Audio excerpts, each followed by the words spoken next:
Welcome everyone, I'm Ashifa Queen Zahabia. I'm so glad to host our talk shows today with the exciting theme. This is about Balai Pustaka period and its role in Indonesia literature. So I'm not alone here. I have a guest, an expert speaker, who will share about their insight. So the first we have Nindi, a researcher of Indonesia literature. Good morning, Nindi. Good morning, Dia. And next we have Shiva, a young writer who draws so much information about Balai Pustaka's work. Good morning, Shiva. Good morning, Dia. I'm happy to be here. Last but not least, we have Dea, a literature student who always shares about classic literature on social media. Hello, Dea. Hello, Bia. Thank you for inviting me. We also have two special guests who will share their opinion and also ask an interesting question later. Okay, let's get started.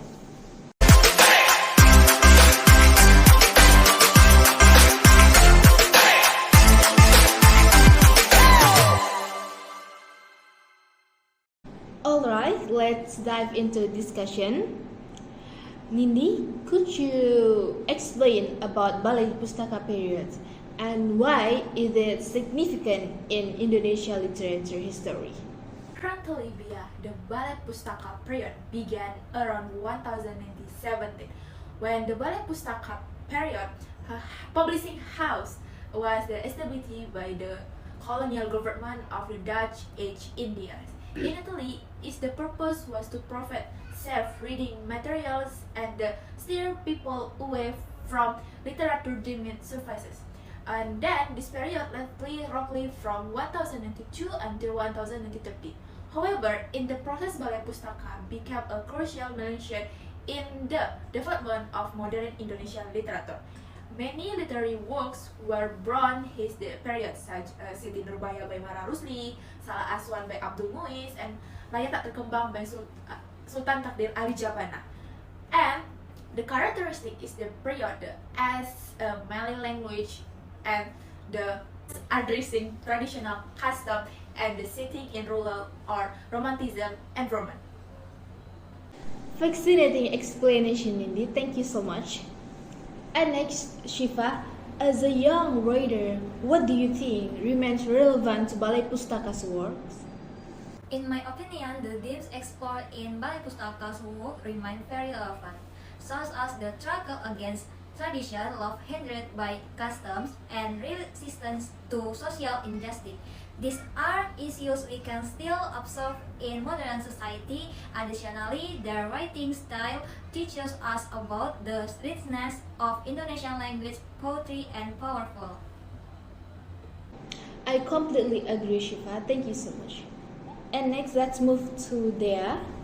As a literature student, from this perspective, what is the impact of Balai Pustaka on shaping Indonesia literary identity? Thank you for the question, Bia. Balai Pustaka helps solidify literature as part of the national identity. They introduce a new style of writing that different from oral tradition or epic tales. Moreover, they words protect the transition from tradition to modernity, reflecting our nation's journey toward independence. Thank you for the explanations. And now let's give a chance for our audience to ask a questions. Dita, it seems you have a question for Nindi, don't you? Yes, Bia, thank you. And my question is for Nindi. And considering that the Balai Pustaka was established by the colonial government, how should we view their legacy? And are there any negative aspect for this? Thank you. Okay, that's good question, Dita.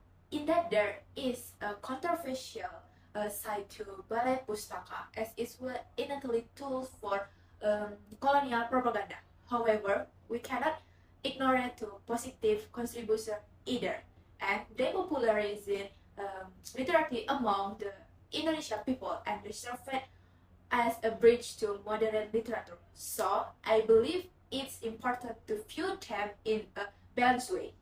Thank you, Nindi. And next, Rafi, do you have a question for our speakers today? Okay, thank you, Bia. I have a question for Shifa. As a young writer, have you ever tried writing a story in the style or with themes typical of Balai Pustaka? That's an interesting question, Revi. Yes, I have. One of my short stories was inspired by cultural conflict like those in Siti Nurbaya. I think these themes give us speech to explore cultural values while highlighting challenges that remain relevant today. What an exciting discussion, guys. Thank you so much for the speakers and also the audience for your participation. Hopefully, we all gain a greater appreciation for Indonesian literature. See you at the next talk show. Bye bye.